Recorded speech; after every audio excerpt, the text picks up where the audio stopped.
Hi, this is Alessio, Rastani, the Trader. Hope you're well. In this video, I'm going to share with you the truth about what's really going on in the Middle East right now. In fact, some of the information I'm going to share with you, the media does not even talk about, or perhaps does not want you to know about. Plus, in this video, I'm going to reveal to you why this chart is proof that we're heading for a war and a long drawn-out conflict in the Middle East. I'm going to explain to you exactly what's going on here on that chart in a few moments. But first of all, let me reveal to you exactly what's going on in the Middle East, which many people in the media are not even talking about.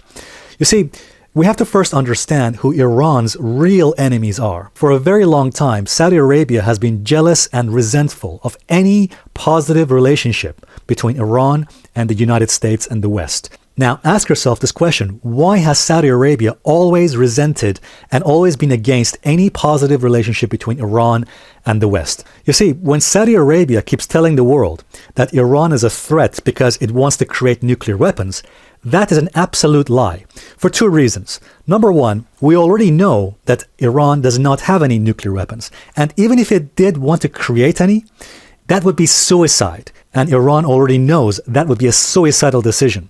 No, the real threat to Saudi Arabia is not nuclear weapons or a nuclear Iran. No, the real threat is actually what's going on here on this chart.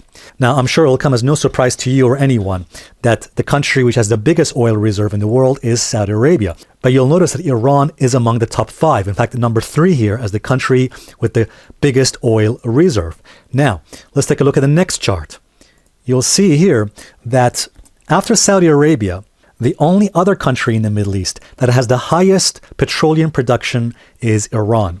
So Saudi Arabia and Iran are the two biggest producers of petroleum in the Middle East. Now, it's possible, some of you are probably thinking right now, well, this is not news. We already knew this. So what? Well, before I show you the next chart, it is important to first appreciate that Saudi Arabia sees Iran as a major competitor. And the one thing the Saudis don't want is competition. In fact, let me show you this. What you see here on this chart are Iran's biggest customers. And as you can see, the top 3 are China, India, and Korea. Now you can begin to understand why Saudi Arabia never wanted the Iran deal in the first place and why the Saudis kept telling the world that Iran is a threat. The threat to the Saudis was never about nuclear weapons. In fact, it was about money and power, and who gets to have it, and who gets to sell oil and petroleum products to these 3 countries. Now, let's just think about that. Now that the Saudis have succeeded in breaking the Iran nuclear deal and imposing sanctions on Iran, that means Saudi Arabia has now managed to remove its major competitor in being able to sell to these countries, China, India, and Korea. Wow, what a big surprise.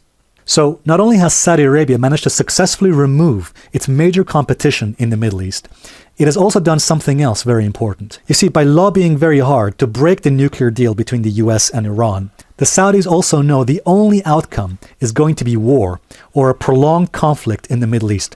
And what does war and conflict do in the Middle East? It drives the price of crude oil higher. And when crude oil prices go higher, guess who makes more money? The people who get to sell the oil, especially to their now new customers. Now, take a look at this. This is the chart of Iran's inflation rate. Inflation in Iran has skyrocketed. And the new harsh sanctions which are going to be placed on Iran are only going to make things far worse and cause the economy collapse further, which means that the only solution for Iran down the line is going to be war. Now, there is one other very shocking connection between Saudi Arabia and the world that the media does not talk about. And I think it's important that we address it because not many people know about this. Now, the person you see here is a man that I respect and admire. He is Robert Kiyosaki, which you might recognize. He's the famous author of a book called Rich Dad, Poor Dad, which I recommend everyone should read. He is also a gold and silver investor. And also, very interestingly, some years ago, he wrote a book with Donald Trump. And the book they wrote together is called Why We Want You to Be Rich. Now, listen to what Robert Kiyosaki says in this very interesting and revealing interview with a journalist. 1971, Nixon took the world off the gold standard. And after that, the Federal Reserve Bank controlled the world. And they could flood the world with fiat money. I mean, currency, that's paper. That's all it is. And throughout history, any time a nation has gone to fiat currency, in other words, government-sponsored money, the money has absolutely gone to zero. The Federal Reserve Bank is not a bank. It is owned by the richest European and some Saudi money in the world. And the Federal Reserve Bank is the one that has caused this crisis. What Robert Kiyosaki says there in that video is very interesting, because not many people know that the US Federal Reserve is not just a bank, but it's owned by very rich European and Saudi money. And now you can begin to understand the deeper connection between Saudi Arabia and the US Federal Reserve, which, if you think about it, not only is that corrupt, but it's deeply undemocratic. And we can begin to understand why something like this can happen when just recently the US sold 6,700 missiles to Saudi Arabia as part of a $1 billion deal. You might be thinking that perhaps I'm criticizing President Trump's decision to walk away from the Iran deal. Not at all. That is not true at all.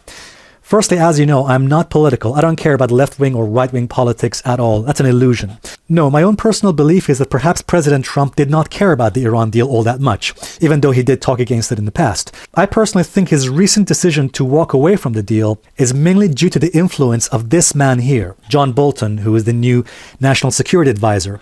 As you probably know, John Bolton is a well-known war hawk, he's a warmonger. I think that it was mainly due to the influence of this man here that we walked away from the Iran deal. I don't actually blame President Trump here at all. But I want to show you what's happening here on this chart, because this chart speaks volumes about what could likely be happening next in the Middle East.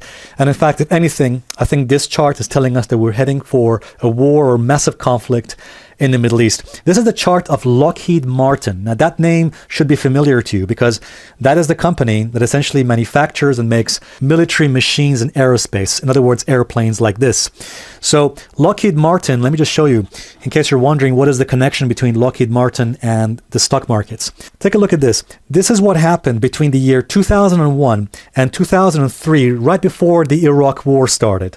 As you'll see that between that period, the stock markets was in a massive bear market. In fact, if anything, the stock markets were plunging lower. They were in a downward trend.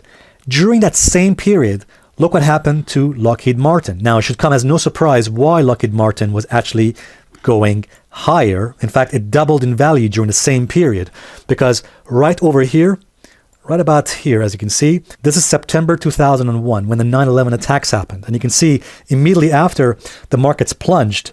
But look what happened to Lockheed Martin. Their stock prices soared.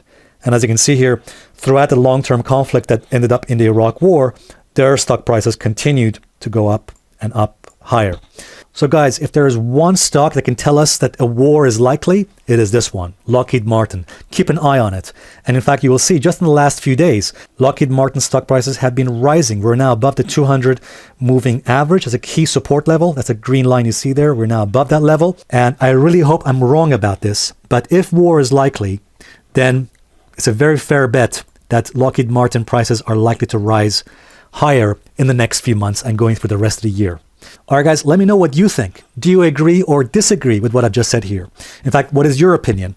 And thanks very much for watching, guys. If you found this video to be useful and interesting, please give it a thumbs up. And also, please remember to subscribe to our videos for future updates. Thanks very much.